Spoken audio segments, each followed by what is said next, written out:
Saludamos a los miembros de El Parche Ilustre, un espacio para la opinión de los jóvenes cucuteños. Nuestros invitados en esta noche, Gabriel Olejua. Él es estudiante de cuarto semestre de Derecho en la Universidad de los Andes. Y Santiago Borges, estudiante de tercer semestre de Gobierno y Relaciones Internacionales en la Universidad Externado de Colombia. Muy buenas noches, Gabriel. Bienvenido a Cero Coronavirus, el programa de la revista contraluzcucuta.co. Muy buenas noches, Rafael Antonio, y muchas gracias por la invitación y por darnos el espacio de dar a conocer lo que estamos haciendo en la revista de ustedes. Y también muy buenas noches a Santiago y también bienvenido y muchas gracias por atender nuestra invitación. Buenas noches, Rafael. Un saludo a los demás panelistas y muchas gracias por su amable invitación. Pues vean, Luis Jesús, Jorge Omar, estos dos jóvenes son de los que nos habló el otro día Carlos Fernando, porque este es el Parche Ilustre y es el espacio que ellos se han creado para opinar de lo que ocurre en Cúcuta, en el norte de Santander, en el país y en el mundo, porque tienen la mente clara para dar sus opiniones y para mirar qué es lo que ocurre acá en esto que les ha correspondido vivir. Pues Santiago, ¿qué es el parche y por qué ilustre? Bueno, lo que es el proyecto del Parche Ilustre comienza hace más de un año con una conferencia.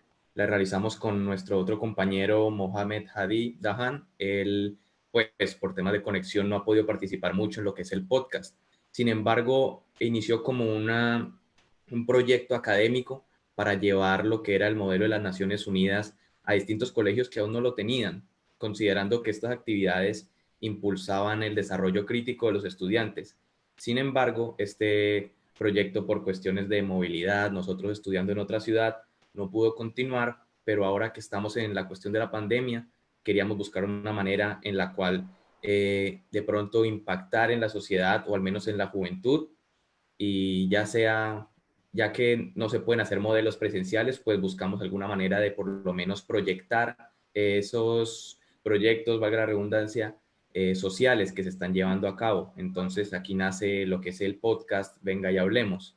En el podcast Venga y Hablemos buscamos tratar semanalmente distintos temas, llevar invitados que tengan cosas por decir al respecto, tener también nuestro grupo de panelistas que son también estudiantes como nosotros, y así mandar unas posturas, intercambiar ideas, que consideramos que es algo muy sano y que al final hace falta en nuestro país. ¿Y por qué lo de ilustre?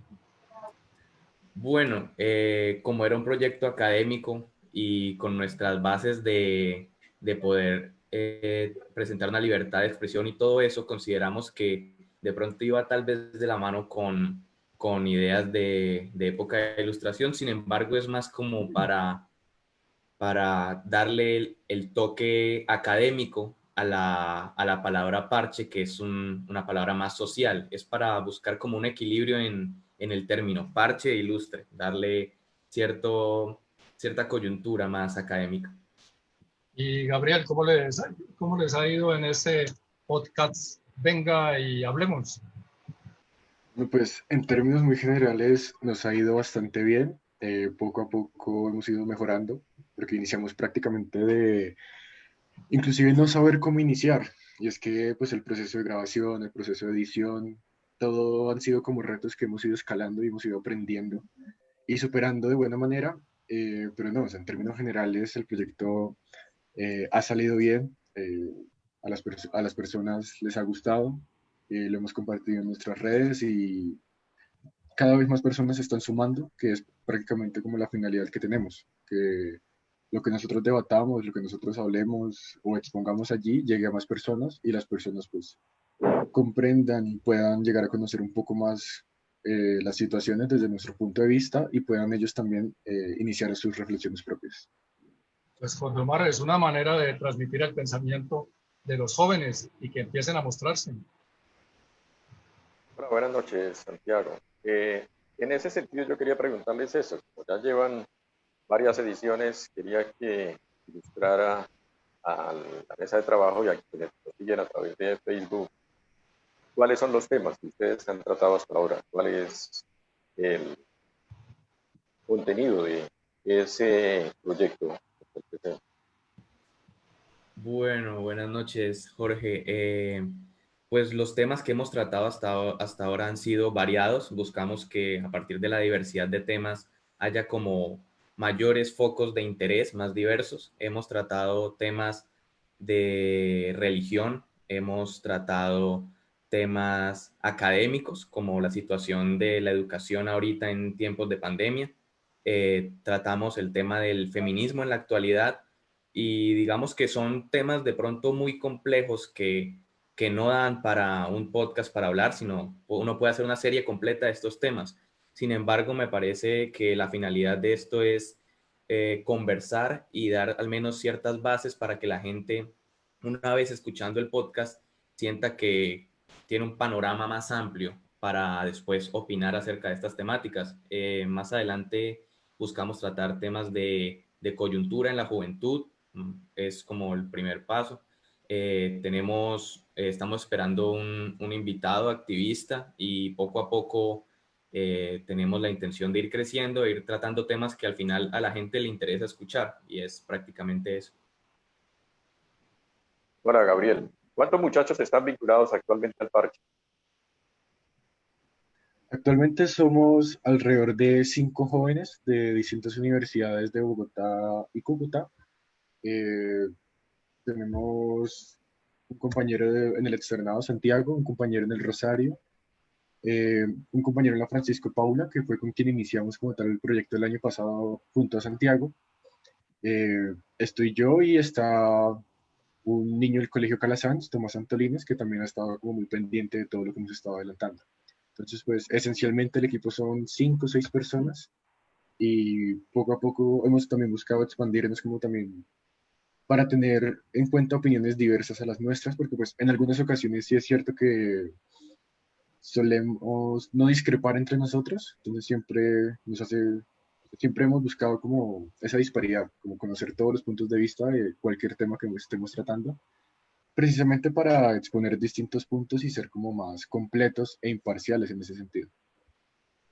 Pues Luis Jesús, yo creo que este parche llega a buena hora para que sean los jóvenes los que empiecen a hablar, los que empiecen a analizar todo, no solo los problemas, ¿no? Sino también a plantear soluciones y a mirar lo bueno de la sociedad. Sí, interesante. Un cordial saludo para Santiago y para Gabriel. Eh, Felicitarlos por esta iniciativa. Son jóvenes que están viendo que tienen la posibilidad de aportar algo nuevo a la sociedad. Y importante el trabajo desde lo académico, ¿no, Santiago? Formar a los niños, a los jóvenes en las instituciones educativas desde la perspectiva de las Naciones Unidas es muy interesante porque es que hace que los estudiantes conozcan toda la problemática mundial y tengan la capacidad de análisis y crítica con respecto a esa situación. Es muy interesante. Ya han habido algunos encuentros de orden departamental y nacional donde los jóvenes han participado representando X o Y país integrante de esa Naciones Unidas, de esa organización. Pero en los últimos tiempos creo que no se ha vuelto a trabajar eso y no se puede dejar perder de vista ese trabajo académico, que es muy interesante, muy importante para que los niños y los jóvenes hoy sean bastantes críticos. Esto desmonta cualquier posibilidad que dijo algún personaje en Colombia que en las instituciones educativas adoctrinábamos a los estudiantes. Aquí hay un reflejo de estudiantes de colegios privados y también tenemos estudiantes de colegios oficiales que son simplemente estudiantes muy pilos, tienen una capacidad grande de análisis y de crítica para estudiar cualquier tema y no es necesariamente que se vayan adoctrinando en las instituciones educativas. Yo quisiera preguntarles específicamente, Gabriel, ¿por qué estudiar Derecho? Y Santiago, ¿por qué Gobierno y Relaciones Exteriores? Gabriel. Bueno, la verdad es que primero fue como bastante complejo la elección de carrera, pero En términos muy generales, yo siento que fue impulsado por los mismos modelos de Naciones Unidas. Yo estuve participando en ellos desde sexto grado hasta 11, casi que hasta el último día siempre estuve muy pendiente y muy activo participando en los modelos y siento que pues la verdad esa fue como la principal inspiración para elegir derecho como mi carrera. Y, y a final de cuentas fue como un área en la cual sentí que me desenvolvía bastante bien y a día de hoy pues estoy bastante cómodo en la carrera. Y sí, eso fue prácticamente por los modelos, por los mundos. Santi. Bueno, yo considero que particularmente mi carrera, Gobierno y Relaciones Internacionales, termina siendo prácticamente la continuación de lo que eran los modelos de Naciones Unidas en el colegio. Terminan siendo muy de la mano, estoy viendo temas que gracias a los modelos ya conocía de antemano.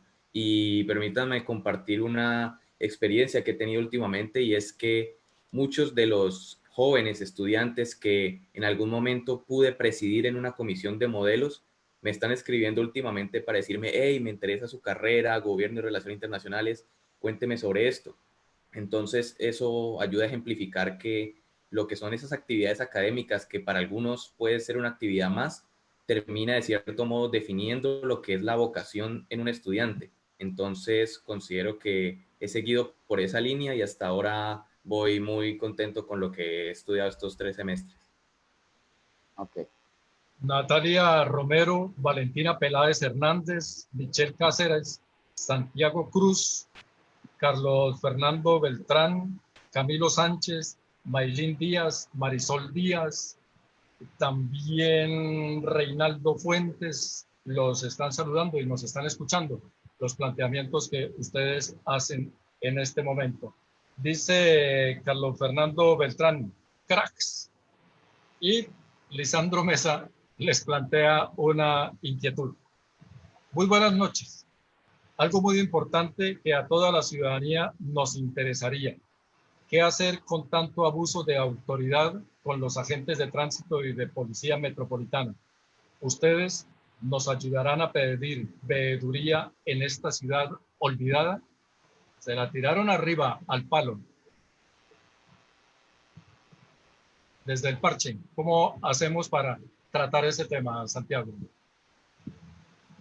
Bueno, yo creo que es un tema bastante espinoso el tratar lo que es la autoridad porque, digamos, es algo que siempre genera conflicto, particularmente si estamos hablando de los de tránsito, yo creo que ha sido una costumbre que ahora pues lo sentimos normalizado y es como pagar para que no me den una multa y el policía se queda callado, yo me quedo callado y yo sigo también. Y es algo que hemos normalizado desde la cultura ciudadana y la verdad no está bien y lo que estamos haciendo es ayudar a que continúe esa de pronto, para denominarlo de alguna manera, cultura de ilegalidad en Colombia.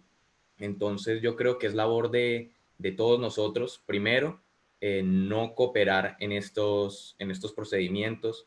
Segundo, confiar en la autoridad por más que cueste, sin perder de vista que uno como ciudadano tiene sus derechos y tiene que hacerlos valer. Uno tiene muchos derechos, pero también muchos deberes que uno debe cumplir en función de que haya una normalidad en la comunidad y que no se preste para que entonces todos nos callamos y seguimos como si no pasara nada. No sé qué quisiera comentar, Gabriel.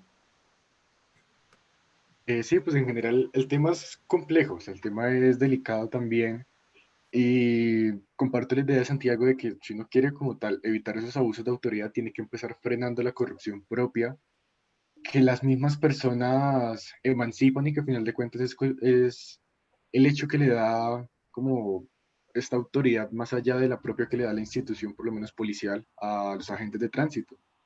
Y también porque el tema de por sí de tránsito es complicado en el sentido de que, bueno, es necesario que estas personas hagan lo que hacen, es necesario para evitar accidentes, para evitar diferentes tipos de situaciones, pero también es cierto que en ocasiones, bueno, por información, por cosas que se han dicho, de que tienen que hacer cierto número de comparendos diarios y todo esto, se vuelve muy problemática la situación, pero en general lo más óptimo sí sería hacer las denuncias pertinentes y empezar desde uno mismo evitando la corrupción personal. Cuando una persona va a sobornar a un policía, como lo comentaba Santiago, situaciones así, para decirles y para dar el mensaje a los agentes de tránsito de que, bueno, ellos están para garantizar la seguridad vial, más no para generar debilidades dentro de esta misma. César Prada, Rafael Yamid, Luis Emilio Arias, también están con nosotros. Fabio Carrillo, y aquí ustedes sí van a saber a quién les envían este mensaje. Dice Isabela Hernández: no me parece, sigo rayada, mentiras, te amo, eres el mejor. No sé si es para alguno de los panelistas o para alguno de los invitados. Ustedes saben. Para mí no es. Para mí tampoco. No, yo creo que es para Luis Jesús. Tiene pinta de estar riendo mucho. Bueno. Y Natalia Romero les dice: excelentes estos muchachos. Jorge Omar. Pues ya nos pusimos serios cuando empezaron a hablar de ese tema. Y ese tema pues nos lleva a una vergüenza que es una vergüenza nacional, la corrupción. Y si analizamos un ranking internacional que tenga que ver con la corrupción, que toca no solo la corrupción por parte de los entes gubernamentales, sino también en la empresa privada, Colombia siempre está ahí en el top. De tal manera que yo quiero oírlos a ustedes, muchachos, saber qué piensan con respecto a la corrupción. Ya sabemos que el mal está ahí, que existe, y lo que estaban ahora comentando, si nosotros conectamos la mordida con el policía de tránsito, pues ya estamos siendo corruptos, pero la corrupción se da a todos los niveles, entonces eso está sobrediagnosticado. Yo quiero oírlos cuáles serían las posibles salidas del país, la gente, el pueblo colombiano, de sus gobernantes, de la esencia misma de la nación, para abandonar esa práctica tan maligna que no deja incluso que el país progrese. ¿Qué piensan ustedes con respecto de eso? Santiago. Bueno, pues la verdad es complicado porque pareciera que la corrupción va implícito en la historia colombiana. Entonces es un mal que es muy complicado de erradicar. Digamos, hace un par de años estuvo la consulta anticorrupción, no alcanzó ni siquiera el umbral de votaciones. Sin embargo, por ejemplo, el gobierno se comprometió a a seguirlas, ya si lo haya hecho o no, pues cada uno sacará sus determinaciones. Sin embargo, me parece que es un problema que confío que se va a ir erradicando a partir de un cambio generacional en la comunidad. Es decir, yo siento que ahorita la juventud está más consciente de lo que está bien y lo que está mal. Y la gente ya adulta, mayor, y no es por echarles el mugre a todos los mayores que yo, pero sí es una realidad que si uno crece creyendo que si yo hago alguna, por decirlo así, chuequera, y esto va a pasar desapercibido y continúo así en todo, si me colo en la fila, si miento a la hora de colocar mi estrato, si todo este tipo de actitudes ayuda a que este mal se vaya implantando en la sociedad.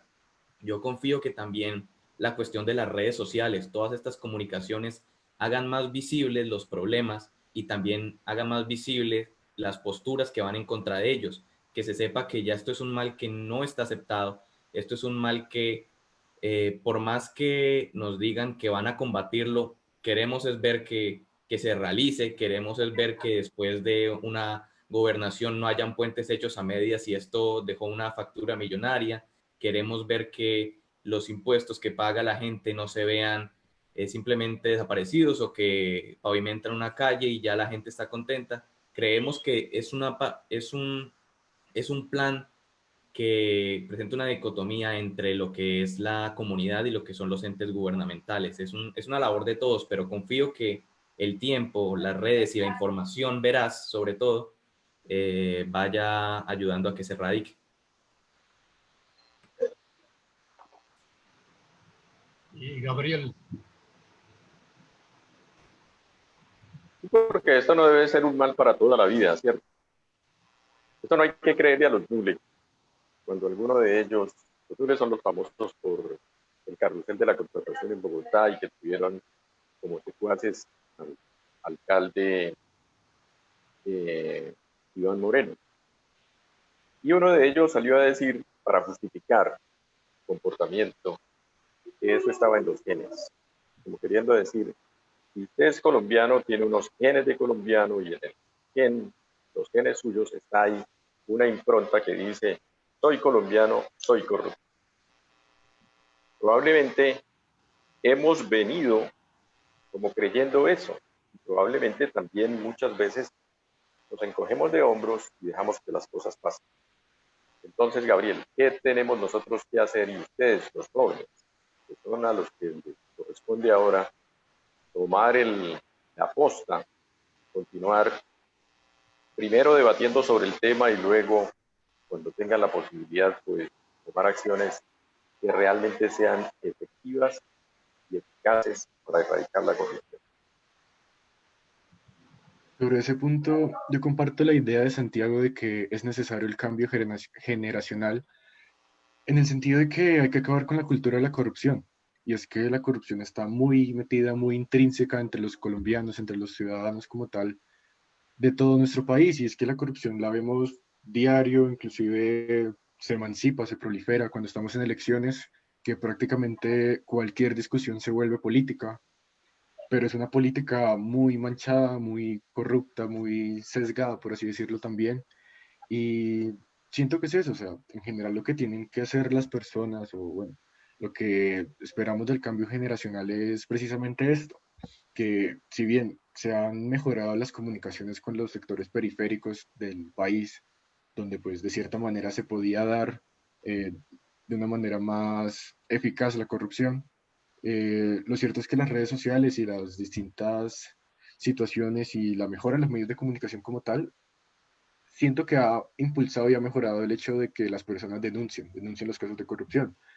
¿Por qué? Porque la corrupción va desde, no sé, del trabajador promedio que un político le dice, hey, tiene que conseguir tantos votos para continuar con su puesto, o cuando, o bueno, lo que se escucha en cualquier elección nacional es como el que tiene la costa tiene la presidencia, o el que tiene la costa tiene ya sus curules asegurados. Entonces es acabar con esa idea generalizada y decir como que hey, mi voto no vale 50.000, mi voto vale una idea. Es una idea de una Colombia más transparente, más justa, más que tenga como tal ese impulso de desarrollo que debería tener nuestro país con lo grande y con lo rico en recursos que es. Acá echan gasolina para apagar el fuego. Dicen, el piropo tiene pinta de ser para Luis Jesús. No sé, ahí queda ese piropo. Ese piropo. Dice José Miguel Jaimes Prada, excelente primo. Ahí sí es para alguno de ustedes dos. José, perdón. Sí, es que José Miguel también hace parte, es el joven que les comentamos del Rosario, él también hace parte del grupo central del Parche. Bueno, entonces, José Miguel, saludos desde este parche también. Y Valentina Peláez Hernández les pregunta, Santiago y Gabriel, ¿de qué manera consideran que los jóvenes pueden contribuir en la disminución de la polarización política que azota a nuestro país? Santiago. Yo creo que la respuesta es adquirir criterio. Sí, yo considero que en muchos aspectos tendemos a ser simplemente megáfonos de lo que alguien más dice. Tendemos a ser quienes transmiten las ideas de otros y no adquirimos la nuestra propia. Y eso se ve reflejado en que desde la juventud, si mi papá es uribista, yo voy a ser uribista también y eso no me lo quita nadie. Si mi papá es de izquierda, yo soy de izquierdas, también eso no me lo quita nadie y no puede haber un diálogo entre la juventud que en realidad es ajena a todas estas políticas. Es decir, nosotros nos tocó un país muy diferente a lo que le habrá tocado a otras generaciones. Cargamos fantasmas distintos, pero no tenemos por qué sentirnos anclados a los fantasmas que nos han atado durante toda la historia. Colombia ha sido un país que desde siempre ha estado dividido, pero ha estado muchas veces dividido por conveniencia y al final esto solo le sirve a ellos para tener su representación legislativa, tener su representación en distintas entidades del gobierno. En cambio, la gente del diario vivir lo que termina es viviendo a merced de lo que otros escojan por ellos. Entonces yo considero que la solución a toda la polarización es primero esperar que la política vaya decantando a quienes tiene que decantar para que por sí misma pueda fluir. Y segundo, adquiriendo un criterio y estar abierto a escuchar. Yo creo que es más o menos esa la idea que también queremos transmitir con el podcast, que es hora de sentar a escucharnos, nosotros los jóvenes, intercambiar ideas sin necesariamente tener que matarnos por ellas y al final buscar la manera de construir, porque es que si queremos construir, no vamos a construir solo con quienes piensan igual que uno. Uno construye también a partir de la diferencia y yo creo que es algo muy valioso que tiene Colombia, que tiene una diversidad única. Gabriel, Sí, yo en general lo que pienso es que la política tiene que empezar a ser vista más como un juego de ideas, más allá de un juego de personas en el que la polarización prácticamente se ve en cabeza de ciertos personajes. La verdad, he tenido este problema inclusive desde espacios en mi universidad donde desde temprana edad prácticamente que se profesa esta polarización y es el hecho de que no se tolera la diversidad. Hay que tener en cuenta que igual inclusive en nuestro país, ni en el momento más grande de auge del Frente Nacional del país era 50% liberal ni 50% conservador. Siempre han habido ideas diferenciadas, ideas diferentes, personas que ven las cosas de una manera particular, de pronto no como lo ve la mayoría, pero que ese discurso es igualmente, es válido de igual manera y es importante para la construcción de país. Siento que uno, o sea, desde el punto ya de vista personal, una persona puede iniciar la reducción de la polarización iniciando por uno mismo, siendo más tolerante en términos políticos, reconociendo que las ideas diferentes, bueno, si una persona opina algo completamente diferente a uno, esa persona tendrá sus fundamentos, tendrá su bagaje intelectual para decir que tal cosa debe ser así. Y es entender eso, es saber que el país no es de unos, sino que es de todos, y que todos tenemos que convivir, queramos o no, pues, en este territorio. Salomé Jaramillo dice, excelente iniciativa. Creo que se refiere a El Parche, que es una excelente iniciativa, indudable. Él dice, y aquí sí no tiene escapatoria, a quien se lo dedican. Te amo, Santi, admirable, lo dice Natalia Basto. Y Luis Jesús, mire, Kevin Hernández dice algo que sí es fundamental. Eso se aprende desde cuando estamos en la escuela. Sí, efectivamente, yo lo dije en la primera intervención, ¿no? En la formación primero que se da en familia, después la formación y la educación en las instituciones educativas, sin entrar en el adoctrinamiento. Por eso es que se llama el parche, ¿no? Mire, jóvenes con conocimiento y jóvenes construyendo conocimiento. Eh, a estos muchachos, a esta corta edad que tienen, ya tienen metido el país en su cabeza y la crítica que es necesaria para dar a cualquier temática que se les va tocando. El parche ilustre, dijo Santi, bueno, el parche es un término común, ilustre viene de la ilustración, pero también otros lo pueden tomar como de los de la clase alta, y entonces Santi terminó acomodando en que esos son los términos extremos, ¿no? Parche, ilustre, pero también el compañero anterior nos había dicho que eso viene de la época de la ilustración con respecto al conocimiento, y es la demostración que ustedes están desarrollando con ese grupo muy bueno. Y con respecto a eso, pues yo le pregunto a Gabriel, el grupo, el parche, ¿lo piensan ampliar? ¿Hay cabida para otras personas y qué características debe tener esas personas que quieran ingresar al parche? Gabriel.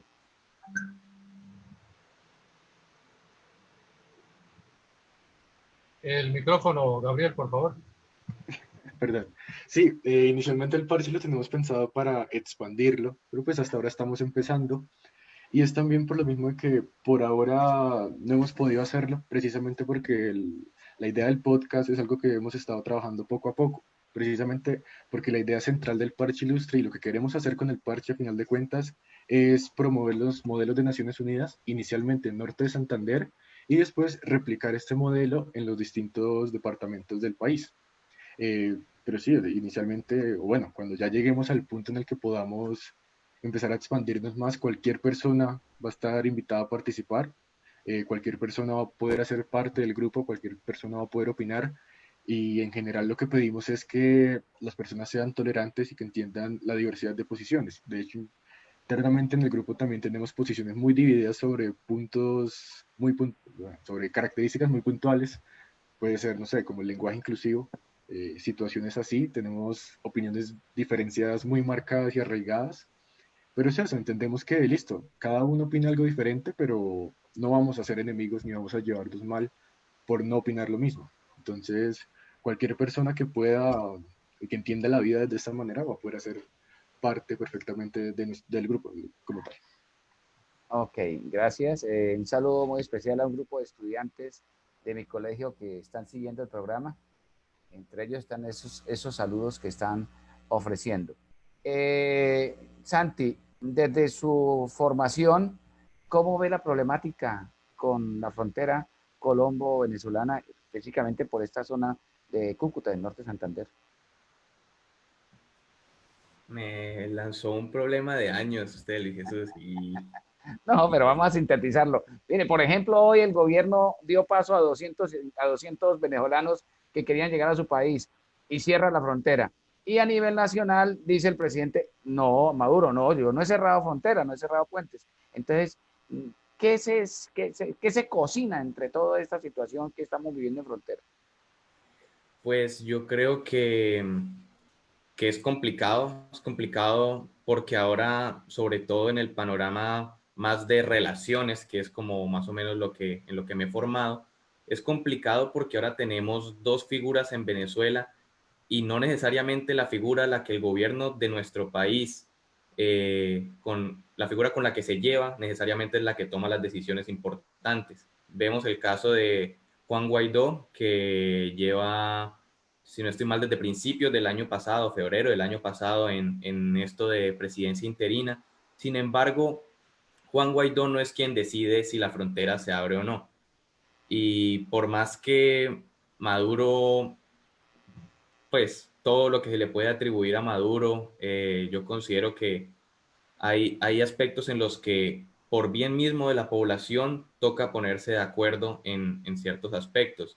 Y pues es complicado sobre todo por esta figura, sobre todo que Juan Guaidó está siendo reconocido por gran cantidad de países ya alrededor del mundo y sobre todo con el apoyo de Estados Unidos. El problema es que considero yo que una vez los Estados Unidos pierdan la esperanza en Juan Guaidó, automáticamente Colombia lo va a hacer también porque a la hora de la verdad somos, no sé si muy compañeros o muy complacientes con la voluntad norteamericana. Entonces, pues espero que esto se pueda solucionar, estos problemas al menos fronterizos, al menos problemas que son meramente desde la diplomacia para poder, no sé, llegar a un acuerdo. Ya pues las cuestiones internas son un tema mucho más delicado que pues habrá gente que tenga opiniones muy diversas y también muy justificadas. Muy bien. Julián Pérez, Santiago Lamos, Elsa González, Ariel Pavón, Omar Romero Huiza, y están con nosotros conectados siguiendo este diálogo con Santiago Borges y con Gabriel Olejua. Y este saludo sí le llega directo al corazón de Luis Jesús. Lo envía Lucy Vega. Dice Valentina Peláez, Santiago y Gabriel, construir a partir de las diferencias. Y Nelly García dice que apoyando estos ejercicios desde las aulas, Luis Jesús, también construimos país. Felicitaciones a estos jóvenes por soñar un mundo mejor para el futuro. Un abrazote, Gabriel. Y Kevin Rojas, buenas noches.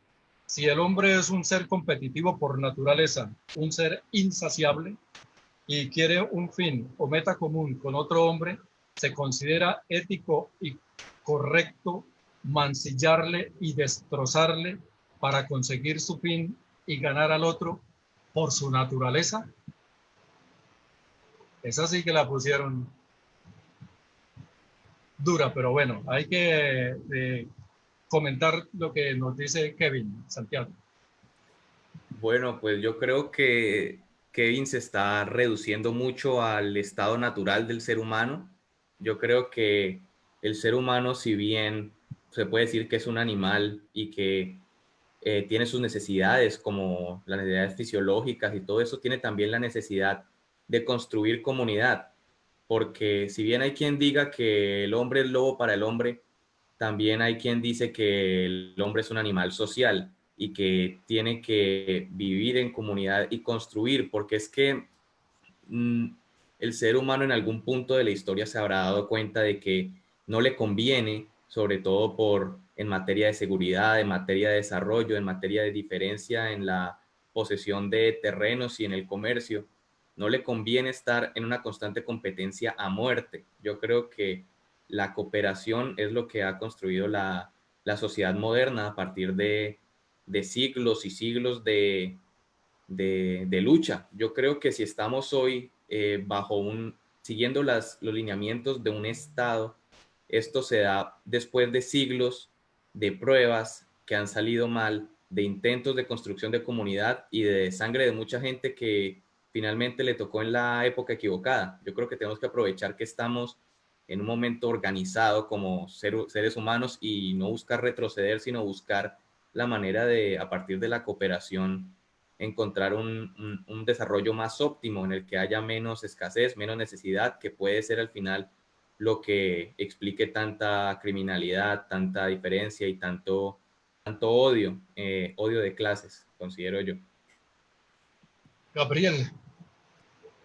Yo quisiera partir de la idea de que nadie crece solo y pues a día de hoy la idea que se le adjudicaba a Maquiavelo de que el fin justifica los medios, la verdad no puede realizarse desde aspectos muy personales de un ciudadano en particular. La cuestión es que, como bien mencionaba Santiago, cuando el hombre tiene que entrar a convivir en sociedad, cuando cambia su estado de naturaleza por un estado social en el que tiene que interactuar de manera repetitiva, cotidiana, con otras personas, tiene que entender y adquirir ciertos valores de la vida misma en sociedad, por lo cual pues no considero que la idea que estaba dando la persona que preguntó sea del todo válida y sea como tal del todo pertinente a día de hoy, precisamente por lo que mencionaba al inicio, es que a día de hoy nadie crece solo, inclusive si una persona quiere hacer carrera política es casi que imposible que pueda surgir sola,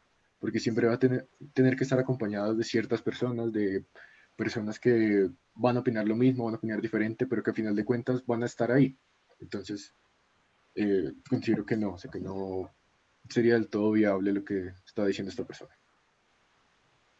Ese es el pensamiento. Imagino que así es como actúan ustedes en el parche.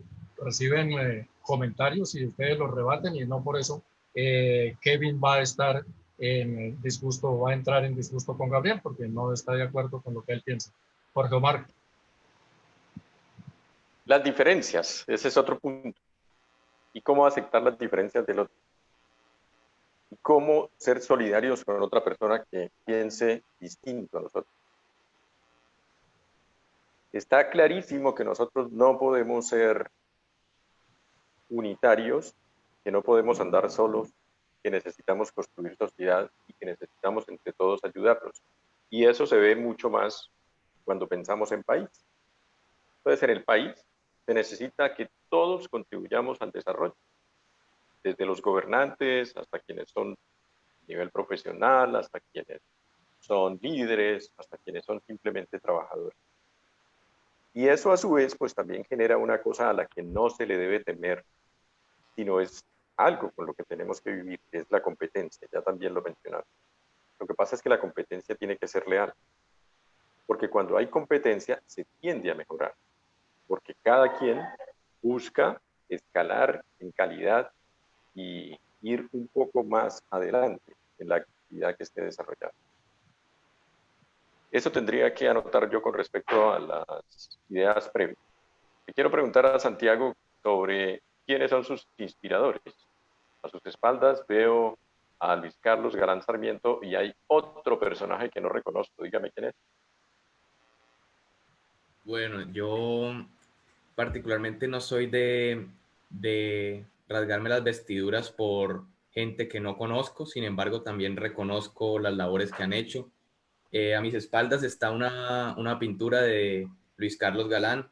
Considero que él representa esta figura de héroe en Colombia, yo creo, figura de mártir, que le fueron arrebatadas sus palabras, así como hay muchos hoy en día, continuamos viendo que no los dejan ni crecer, sí, que en Colombia asesinan líderes de mi edad y, y son personas que en potencia pudieron haber logrado muchas cosas. Sin embargo, pues lo escogí para pintarlo, pues yo pinto y nada, arriba está, es Horacio Serpa, pero no particularmente porque sea afín o me agrade o hubiese votado por él, simplemente es un recuerdo de un modelo de Naciones Unidas en el que me correspondió ser de la bancada de Horacio Serpa y pues había una foto y me la llevé de recuerdo y la tengo ahí, pero no es precisamente porque sea afín, siento que me faltaría investigar más para decir si estoy de acuerdo, e igual con Luis Carlos Galán, pero sí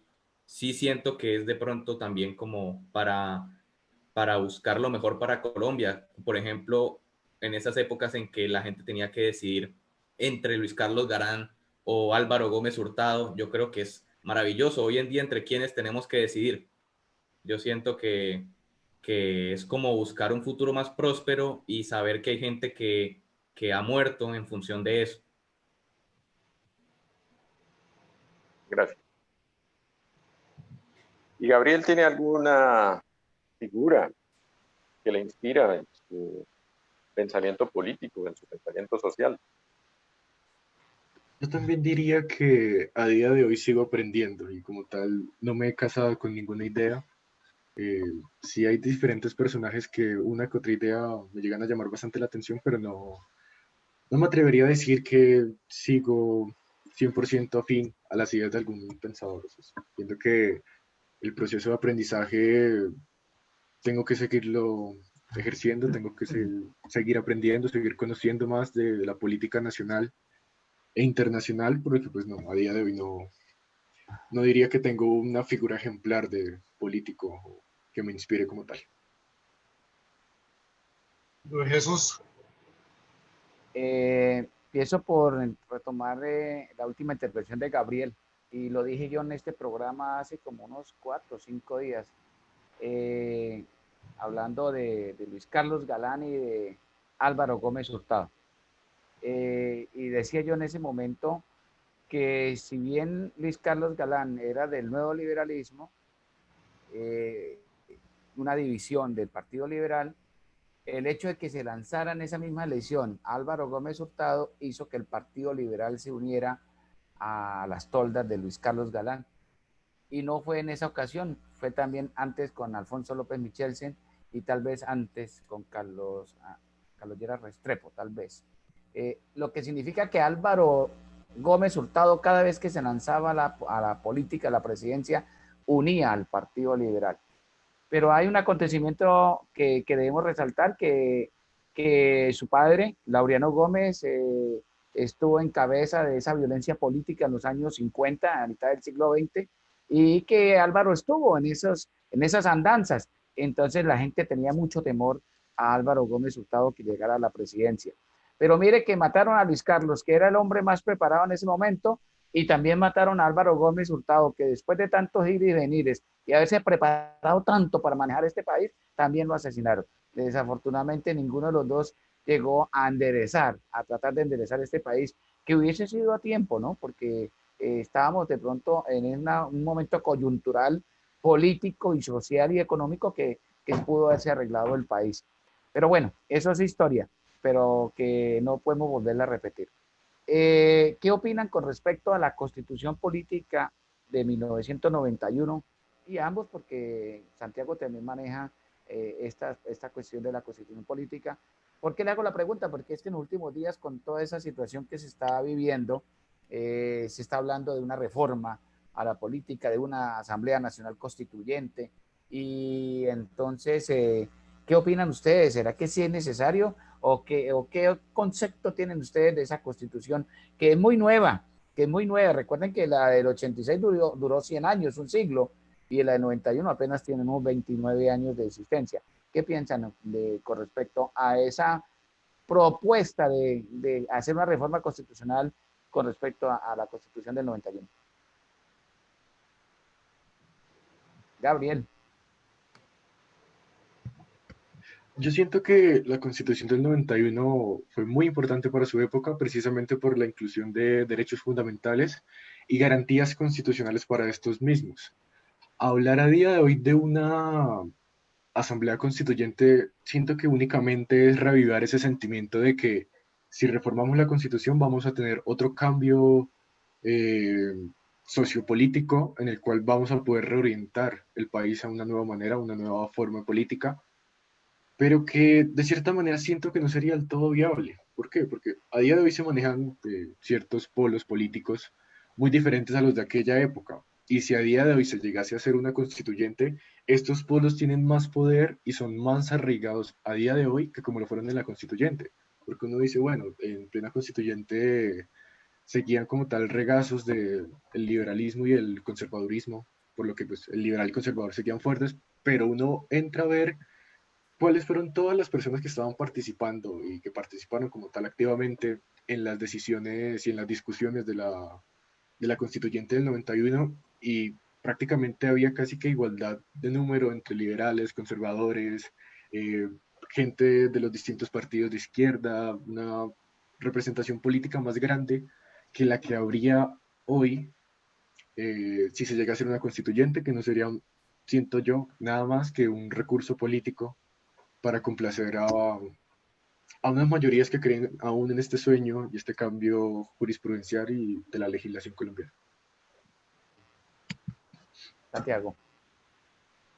Pues en su momento lo debatimos al interior del parche ilustre entre nosotros, eso no salió al aire, pero nos pareció apropiado y en su momento lo dije y lo repito hoy que me parece un poco irresponsable, sobre todo en estos momentos de pandemia, estar pensando en hacer una Asamblea Nacional Constituyente. Eso es algo que abarca todo el legislativo en función de hacer una nueva constitución. Me parece que primero no es el momento, segundo no es la coyuntura y tercero no es el propósito. Es decir, si la idea era la idea actual, porque es que digamos que ya se llevan años diciendo que hagamos una constituyente, pero si la coyuntura actual es por la cuestión de Álvaro Uribe, pues me parece cuan menos irresponsable por hacerlo únicamente por eso.